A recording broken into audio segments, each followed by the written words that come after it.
The snow fell relentlessly across the Colorado mountains, transforming the winding road into a treacherous white serpent.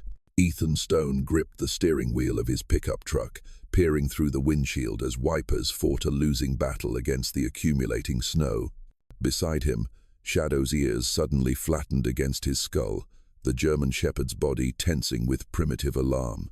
Then Ethan saw a police cruiser buried violently in a snowbank, its driver's door torn open. And there, slumped against the rear wheel, a female officer in a blood-soaked uniform, her lips moving in desperate prayer. Between the bitter cold of a mountain winter and a dying cop's desperate plea, one father would discover that sometimes the most dangerous choice is also the only right one. Ethan Stone had deliberately chosen isolation the way soldiers choose defensive positions, with careful consideration of every angle, every approach, every possible threat. The cabin stood 17 miles from Cedar Falls, Colorado, at the end of a dirt road that most delivery drivers refused to navigate, even in good weather. He'd purchased the property 6 years ago with Sophia's life insurance money, a bitter irony that their daughter's security came from her mother's death. The 3-bedroom log structure sat on 40 acres of pine forest and meadow, far enough from civilization that Chloe could grow up without the world's harsh edges cutting too deep too soon. At 36, Ethan carried himself with the controlled economy of movement that marked career military men. 6 years had passed since Sophia's funeral, 6 years of learning to be both mother and father to a daughter who asked impossible questions about why mommy couldn't come back from heaven just for visits. Chloe had been 13 months old when the cancer finally won its 18-month siege, too young to remember her mother's laugh that could fill a room or the way she'd dance in the kitchen while cooking, turning mundane meal preparation into celebration. The isolation served multiple purposes. It removed them from the suffocating sympathy of well-meaning neighbors whose platitudes about God's plan made Ethan want to scream that God's plan was apparently to leave a baby motherless and a husband hollowed out by grief. It provided space for their unconventional life, homeschooling that happened at kitchen tables and forest clearings, lessons in survival skills alongside multiplication tables, bedtime stories about Sophia that kept her memory alive without the weight of gravestone visits. Ethan worked as a technical writer for outdoor equipment companies, his military background lending authenticity to product descriptions. The work paid well enough, could be done remotely, and required just enough focus to keep his mind from spiraling into the dark places that still called to him on anniversaries and birthdays and random Tuesdays when Chloe would tilt her head just like Sophia used to. Chloe Sophia Stone was 7 years and 9 months old, as she would inform anyone with mathematical precision. She possessed her mother's delicate features wrapped around her father's steel core, a combination that produced a child both tender-hearted and remarkably resilient. Under Ethan's tutelage, she could identify 43 bird species by sight or sound, tie 8 different knots, including a Swiss seat rappelling harness, start a fire with flint and steel in under 2 minutes, and field dress a wound using supplies from their medical kit. These weren't the paranoid preparations of a doomsday prepper, but the practical education of a father who believed knowledge bred confidence. A child who could survive alone in the wilderness would never feel helpless in civilization. A girl who could defend herself would walk through the world differently than one who couldn't. These skills were armor, invisible but essential. Shadow had joined their small family 3 years ago, delivered personally by Sergeant Major David McMillan, Ethan's former squad leader who'd driven 14 hours from Fort Carson just to make the introduction properly. The 5-year-old German Shepherd had completed 2 tours in Afghanistan, detecting IEDs and saving countless lives before the cumulative stress of explosions and gunfire had made him too reactive for continued service. "He's like you," Mac had said, watching Shadow immediately position himself between Chloe and the stranger, done his duty, paid his dues, needs peace now, but the instincts don't go away. They just need different purpose. The dog had found that purpose in Chloe, appointing himself her guardian with single-minded devotion. When she climbed trees, he circled below with barely contained anxiety. When she slept, he lay across her doorway, a living barrier against threats real and imagined. When delivery trucks rumbled up their drive, Shadow positioned himself between Chloe and the strangers, relaxing only when Ethan gave the all-clear signal they'd practiced hundreds of times. The mailman had learned to leave packages at the gate rather than test the shepherd's protective instincts. Officer Brooke Adams represented everything Ethan had deliberately left behind: duty, service, the weight of other people's lives in your hands. At 28, she carried herself with the hard-won confidence of a woman who'd fought for every ounce of respect in a department dominated by men who saw her gender before her badge.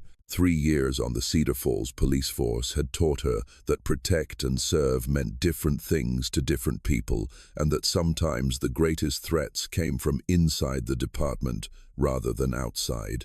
Brooke had grown up in Cedar Falls, her childhood shaped by small-town values that she'd later discover were more mythology than reality. Her father had run Miller's Hardware for 30 years, extending credit to struggling families, organizing fundraisers for medical bills, embodying the community spirit Brooke thought the police represented. Her mother taught 3rd grade at Cedar Falls Elementary, the same school Chloe would have attended if Ethan believed in traditional education. Brooke had left for the University of Colorado with dreams of changing the world, then returned with the more modest goal of protecting her small corner of it. The corruption had revealed itself gradually, like rust beneath fresh paint. The first time she'd witnessed a fellow officer pocket cash during a drug bust, she'd reported it to Sergeant Davis, who'd explained that sometimes evidence got misplaced, and she'd better learn the difference between seeing and witnessing. The second time, she'd gone directly to Lieutenant Sterling, who'd listened carefully, taken notes, then assigned her to solo night patrols in Riverside, Cedar Falls' most dangerous neighborhood. The message was clear: stay quiet or stay vulnerable. But Brooke possessed her father's stubbornness wrapped in her mother's strategic thinking. If the system was corrupted from within, she'd document everything until the weight of evidence became undeniable. 3 months of careful recording on a hidden device, photographing documents after hours, copying files when the station was empty. She'd filled a USB drive with enough proof to dismantle a network that had operated for almost a decade. Officers and officials enriching themselves, while the community they'd sworn to protect paid the price in addiction, violence, and shattered faith.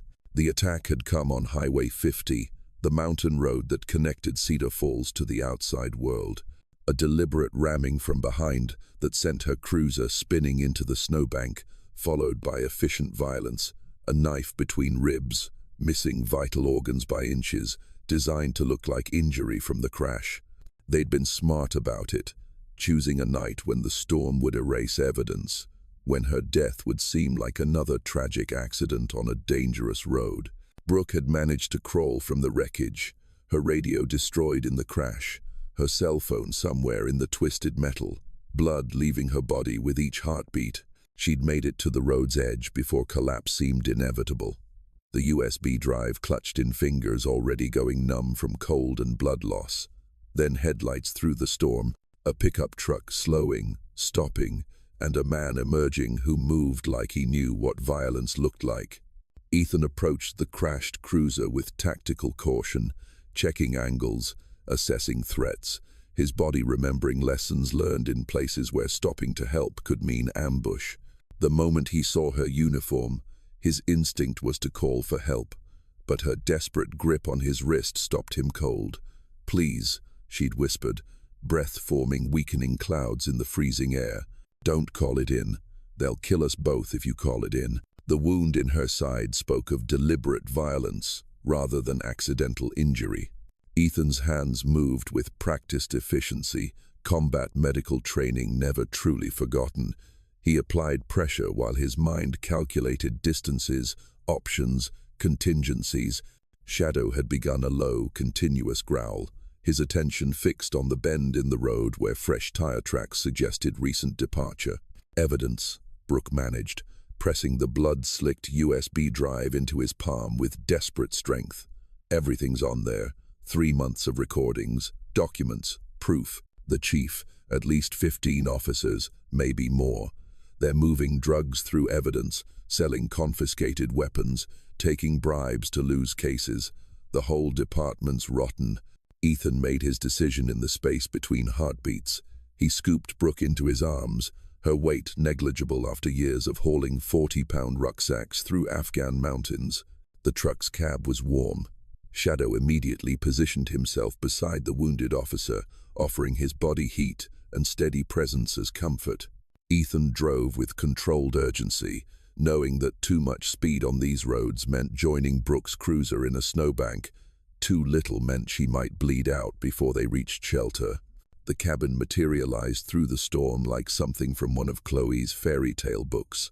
Windows glowing amber with firelight, smoke rising from the chimney to disappear into the white chaos above.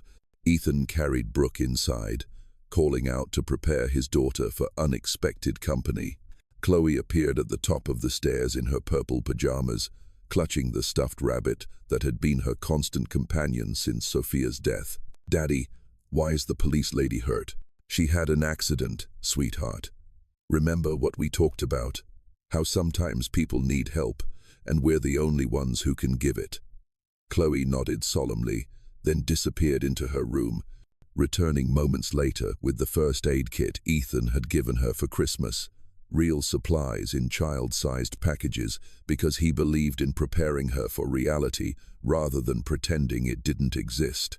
She stood beside him as he worked on Brooke's wound, fetching clean towels and boiled water without being asked, her small face serious with concentration and concern.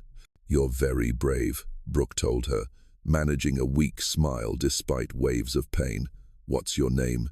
"Chloe Sophia Stone. I'm 7 3/4 years old. Shadow is 5, but that's 35 inches dog years, which means he's older than Daddy, even though Daddy's the boss. Are you going to be okay? Daddy fixed a man once who was hurt worse than you. He had a hole right through his leg, and Daddy saved him with just his medical kit and some fishing line." The innocence of her chatter masked the fear Ethan could see in her eyes. The way she kept glancing at the blood despite trying not to, the tight grip she maintained on her rabbit.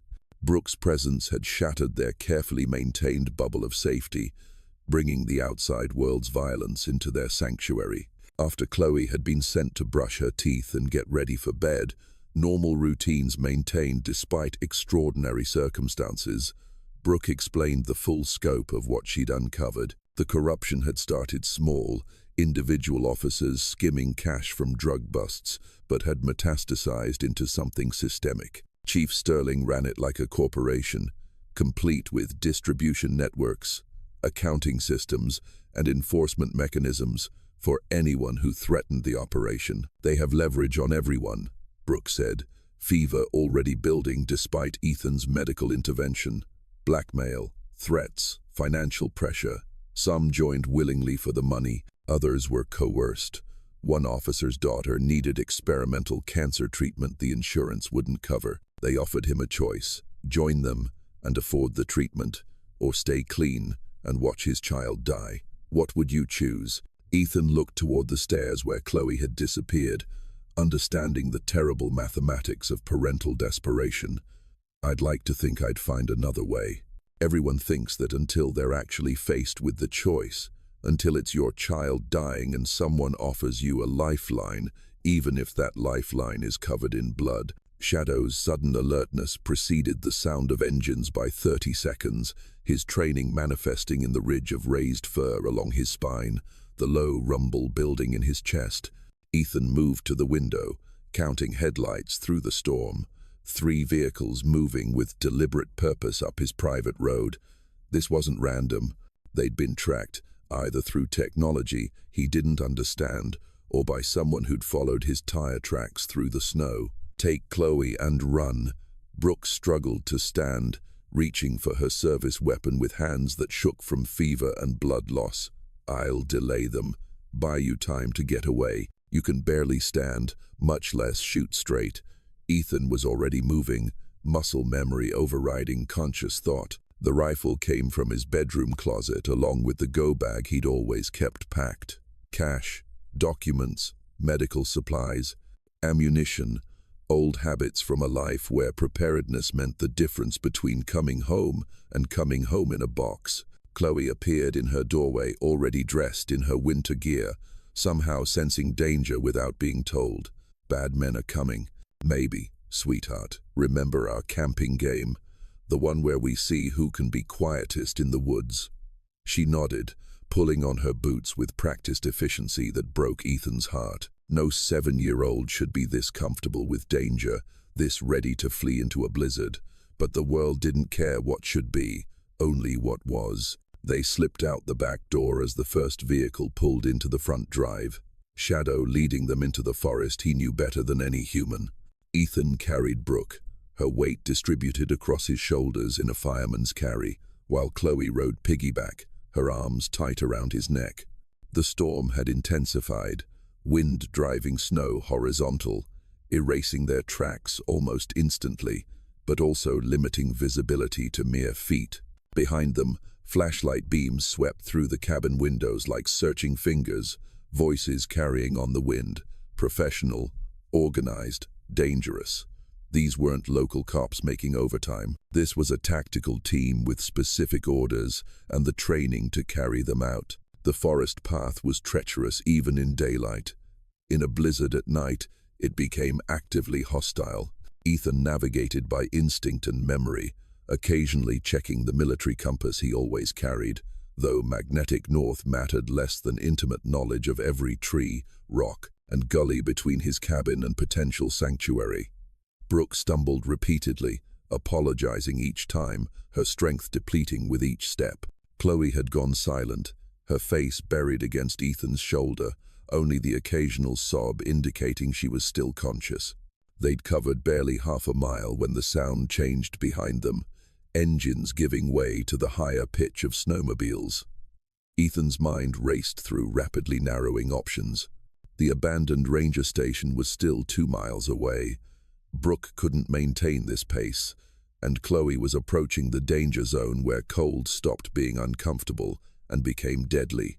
Change of plans, he said, veering off the path toward a cluster of massive boulders he'd explored with Chloe the previous summer. Baby girl, remember where we found the arrowhead, the cave where the bears used to live? Her voice was small, muffled by his jacket. That's right, we're going to shelter there. It wasn't really a cave, more of a deep overhang created by ancient geological forces, but it would provide protection from wind and snow. Ethan lowered Brooke onto relatively dry ground beneath the rock shelf, then began excavating snow to create a windbreak. Chloe helped, her small hands moving with desperate efficiency, while Shadow positioned himself at the entrance, ears swiveling to track sounds through the storm. The snowmobiles were getting closer, their headlights occasionally visible through the trees like Willow, the Wisps. Ethan made a tactical decision that went against every protective instinct screaming in his head. I need to lead them away, he told Brooke, checking her weapons magazine. Can you protect Chloe if necessary? Brooke nodded, though they both knew she could barely remain conscious, much less engage in a firefight. Ethan knelt before his daughter, taking her face in his hands, memorizing every detail in case this was the last time. Listen carefully, sweetheart. I need to go make the bad men chase me instead of us. You stay here with Miss Brooke and Shadow. Don't come out until I call for you, no matter what you hear. Can you be my brave girl? I don't want you to go. Tears tracked down her wind-burned cheeks. I know, baby, but sometimes protecting people means going toward danger instead of away from it. Shadow will keep you safe, and I'll be back soon. He kissed her forehead, that gesture parents had made since time immemorial. Love disguised as blessing, promise wrapped in touch. Then he was gone, vanishing into the storm with the rifle across his back, moving to intercept the search pattern before it could reach the overhang. Ethan circled wide, using the terrain's natural features to mask his movement until he could observe the pursuit team. 4 men in police tactical gear, faces hidden behind balaclavas, night vision goggles pushed up on their helmets. Useless in this weather, one carried a thermal imaging device, sweeping it methodically through the forest.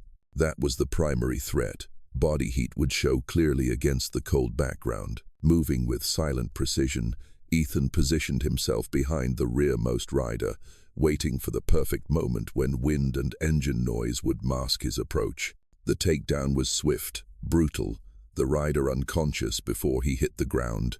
Ethan zip-tied his wrists and ankles with restraints from the tactical vest, then destroyed the thermal imager with his rifle butt.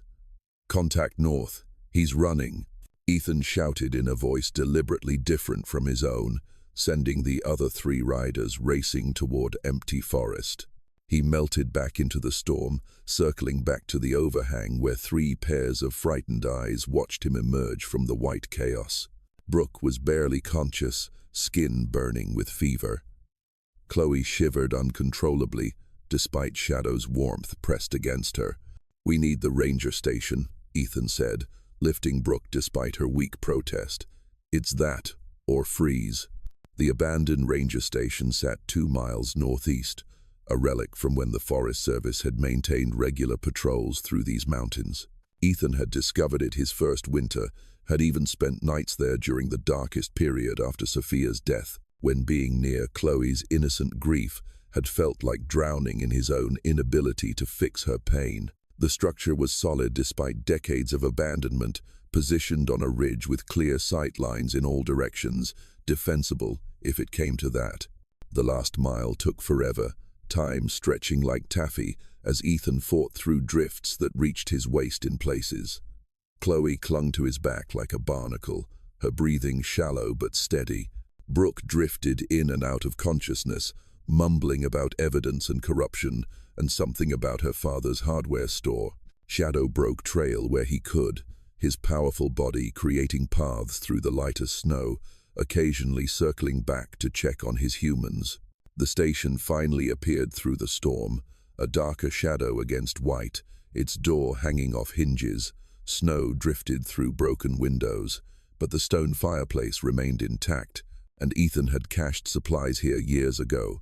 Emergency rations, water purification tablets, first aid supplies, even antibiotics he'd obtained through questionable channels, but always kept rotated and current. He worked with desperate efficiency, barricading the door with an old table, stuffing jackets into window gaps, starting a fire with wood that previous visitors had stacked along one wall. Brooke's fever had spiked dangerously, her skin burning even as she shivered. Ethan crushed antibiotics into water, forcing her to drink despite her weakness. Chloe huddled by the growing fire. Shadow pressed against her, both watching Ethan work with absolute trust that he could fix this, could make everything safe again. "Is she going to die, Daddy?" Chloe asked, voice small in the wind, howling darkness. "Not if I can help it, baby." But privately, Ethan calculated odds that grew worse with each passing hour. Brooke needed a hospital, surgical intervention, resources he couldn't provide in an abandoned building during a blizzard. The USB drive sat heavy in his pocket, its contents potentially worth multiple lives. But whose lives, and at what cost? "Tell me everything," he said to Brooke, needing intelligence to plan their next move. "Who exactly is involved? How deep does this go?" Through chattering teeth and fever-dulled thoughts, Brooke painted a picture of corruption that reached from street-level officers to city administrators. Chief Sterling ran the operation with corporate efficiency, maintaining detailed records that proved his confidence in never being caught. The drug sales alone generated hundreds of thousands monthly, but that was just one revenue stream. Confiscated weapons disappeared into black market sales. Evidence vanished from lockers when the price was right. Cases fell apart because crucial documentation mysteriously disappeared. "Why didn't you go straight to the FBI?" Ethan asked.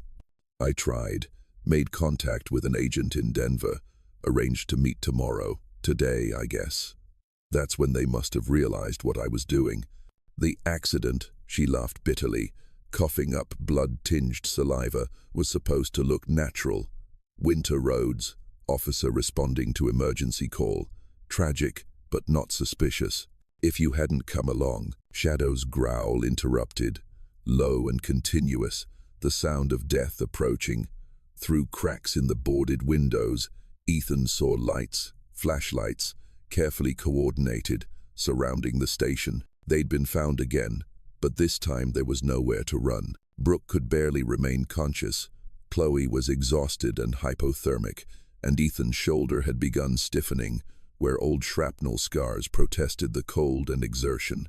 Ethan Stone, the voice carried through the storm, amplified by megaphone, but still familiar enough to freeze Ethan's blood. "This is Detective Jake Anderson. We need to talk." Jake Anderson, his former squad mate, the man who'd dragged him from a burning Humvee after an IED tore through their convoy, who'd held pressure on his wounds for 3 hours until medevac arrived, who'd stood beside him at Sophia's funeral and promised to always be there if Ethan needed anything. Jake, who'd brought Chloe that stuffed rabbit she still carried everywhere. "I know you're in there, brother. Let's handle this like civilized people. Send out Officer Adams and whatever she gave you and your daughter go home. No one wants to hurt a child." The tactical psychology was transparent. Establish emotional connection, create false choices, manipulate through personal history. But knowing the technique didn't eliminate its effectiveness, especially when the voice belonged to someone who'd literally saved your life. "Jake," Ethan called out, his voice carrying across the snow. "You know I can't do that." "Sure you can. You always were the smart one, the one who thought things through. Think about this. You've got a little girl who already lost her mother. Don't make her an orphan over some crusade that isn't even yours." Ethan felt the weight of that truth pressing down like the mountain itself had shifted onto his shoulders. Save Brooke and expose the corruption, risking Chloe's future, or preserve his daughter's innocence at the cost of justice for countless others. The choice should have been simple: family first, always. But Sophia's voice echoed in memory, her last coherent words before the morphine took her under. "Promise me you'll raise her to be brave, to do what's right, even when it's hard. You've got 60 seconds to decide," Jake continued. "After that, we come in, and things get messy. You know I don't want that, but I've got orders, too." "Orders?" Daniel laughed bitterly. "Since when did you follow illegal orders, Jake? Remember Kandahar, that colonel who wanted us to fire on civilians? You told him to court-martial you before you'd follow that order." Silence stretched through the storm. Then Jake's voice returned, quieter, tired, carrying the weight of compromises that had seemed reasonable at the time. "That was war. This is different." "No, it's exactly the same. You're following orders you know are wrong because it's easier than standing up. How many families have you destroyed with your drug dealing? How many kids have lost parents to overdoses from product you put back on the streets?" 30 seconds, Ethan. "Don't make me do this." "You remember that family in Kandahar? The ones hiding in the bomb shelter? You said leaving them would haunt you forever. How many families are haunting you now, Jake? Time's up." Ethan looked at Chloe, her face illuminated by firelight, trust absolute, despite fear widening her eyes. This was the moment that would define who she became, what she believed about right and wrong, whether standing up mattered, even when standing seemed impossible. "If you want her, come and get her," Ethan said, checking the rifle's chamber. "But Jake, remember that you taught me everything about urban combat, every tactical approach, every breach technique. You sure you want to test your own training?"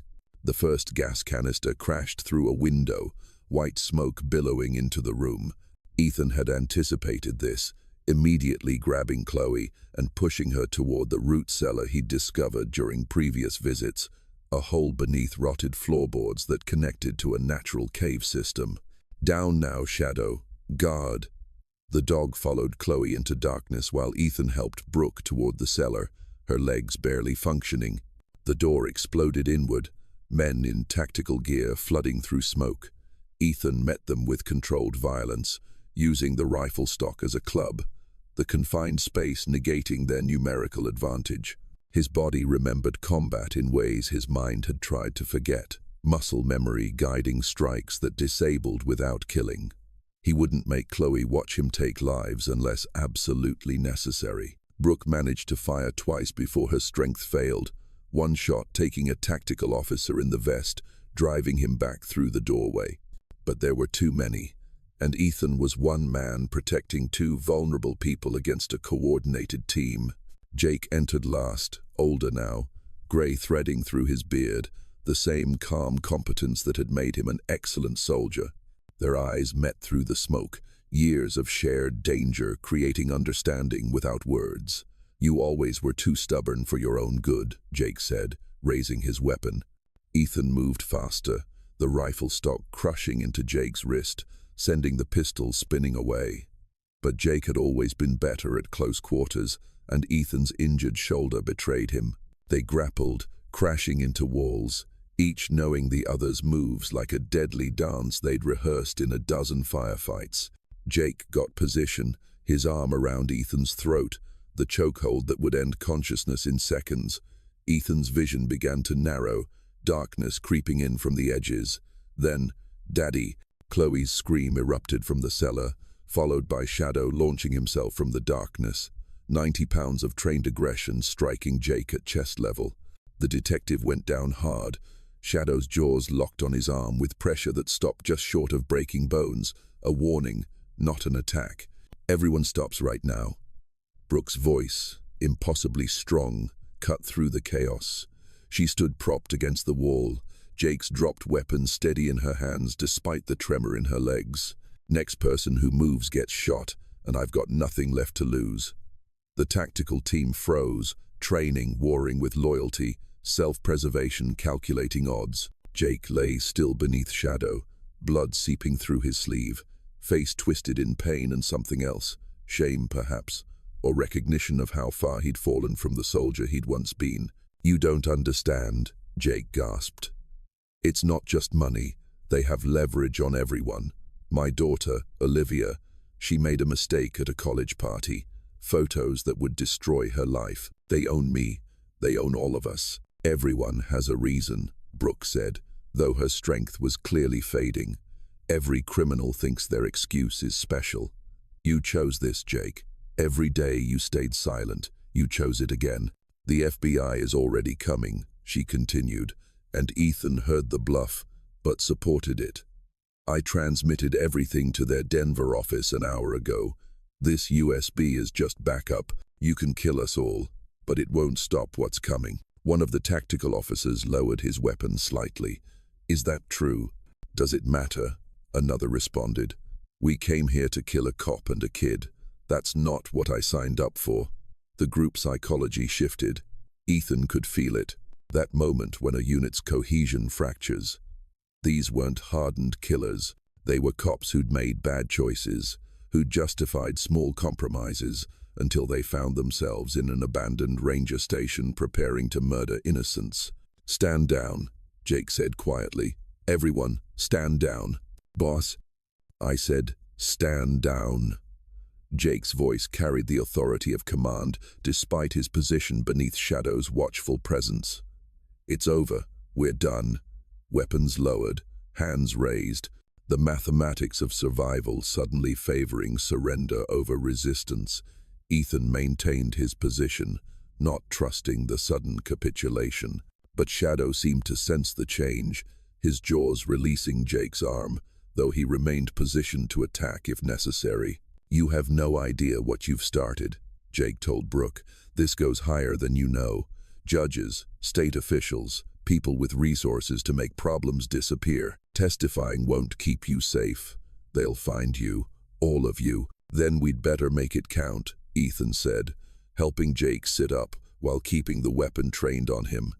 "Whatever time we have, we make it count." Sirens wailed in the distance, growing closer, real ones this time. State police and FBI converging on coordinates Brooke had managed to transmit before leaving the cabin. Jake laughed bitterly, understanding that his choices had led to this moment, as inevitably as gravity pulls objects toward Earth. "I'm sorry," he said, looking at Ethan with eyes that held the ghost of the soldier he'd been. "I know it doesn't matter, but I'm sorry. When Olivia needed me, when they threatened her, I should have found another way." "You would have found another way." "I don't know what I would have done," Ethan admitted, thinking of Chloe in the cellar, imagining someone threatening her future. "But I know Sophia would never forgive me if I bought Chloe's safety with other people's suffering." Within an hour, the ranger station swarmed with legitimate law enforcement, state police, FBI agents, federal marshals, creating overlapping jurisdictions that prevented any single group from controlling the narrative. Brooke surrendered the USB drive to a female FBI agent who'd driven through the blizzard from Denver, starting a chain of custody that would eventually reach prosecutors in Washington. Ethan sat in an ambulance, exhaustion hitting like a sledgehammer now that adrenaline was fading. Chloe pressed against his side, refusing to let go of his hand while Shadow lay across their feet, his muzzle still stained with Jake's blood. Through the ambulance's open doors, they watched Brooke being loaded onto a stretcher, IV lines running, her skin pale, but her eyes fierce with satisfaction. She'd done it. Against all odds, she'd exposed the truth. "Will she be okay, Daddy?" Chloe asked, her voice small and tired. "She's tough, sweetheart. Tough like you, like Mommy was." Ethan pulled her closer, kissing the top of her head. "Yeah, baby, exactly like Mommy was." The investigation unfolded like an avalanche, starting small but gathering mass and momentum until nothing could stop it. Chief Sterling was arrested at his home, his wife screaming about frame jobs, while officers carried out boxes of evidence he'd been foolish enough to keep as insurance against his co-conspirators. Within the first week, 15 officers were indicted, 6 city officials implicated, 2 judges removed from the bench pending investigation. The Cedar Falls Police Department would eventually be placed under federal oversight, a humiliation that would last years. Jake Anderson became the prosecution's star witness, his testimony ensuring convictions but not redemption. He provided names, dates, amounts, methods, a complete anatomy of corruption that had infected Cedar Falls like cancer. His daughter, Olivia, was placed in protective custody, her future salvaged if not saved. The pictures that had been used as leverage destroyed by federal order. Jake would eventually receive 15 years in federal prison, eligible for parole in 7 with good behavior, a sentence that reflected both his cooperation and his crimes. Brooke spent 3 weeks in the hospital, infection nearly claiming what bullets and blood loss hadn't managed to take. Ethan and Chloe visited daily, bringing books and puzzles, drawings Chloe made of Brooke as a superhero with a badge instead of a cape. Shadow would wait in the hallway, technically not allowed, but tolerated by staff who'd heard the story. His presence a comfort to Brooke, who'd grown up with dogs and found their loyalty more reliable than most humans. The media descended like vultures, wanting heroes and villains in simple narratives that fit between commercial breaks. Ethan refused all interviews, threatening legal action against any outlet that revealed Chloe's identity or their location. This wasn't their story to monetize, and his daughter deserved to process trauma without cameras documenting her tears.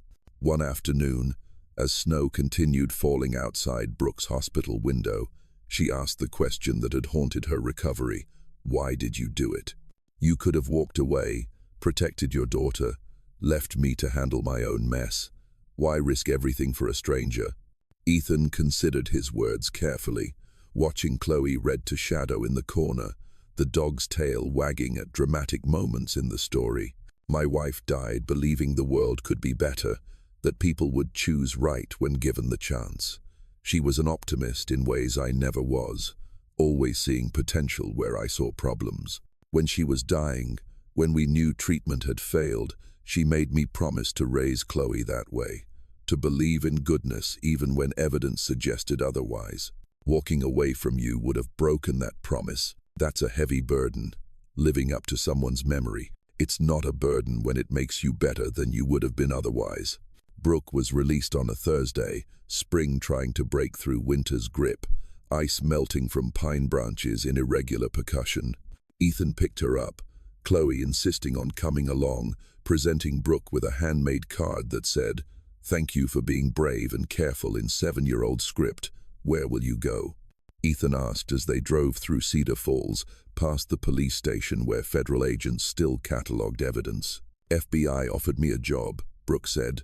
"Consultant on police corruption cases. Seems I've become something of an expert." "That's good. You'll help other towns avoid what happened here." "Maybe.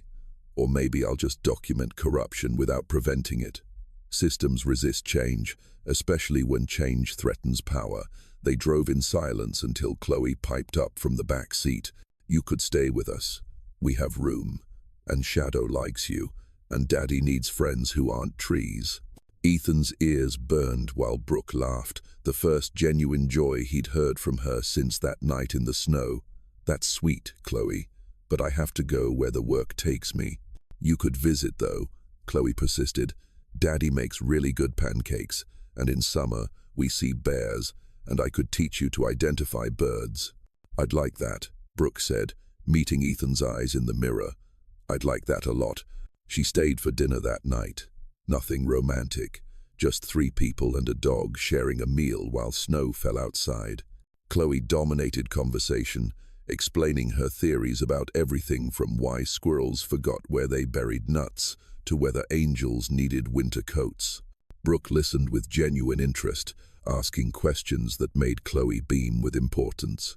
After Chloe went to bed, Ethan and Brooke sat by the fire, Shadow between them, the silence comfortable rather than awkward. "She's remarkable," Brooke said.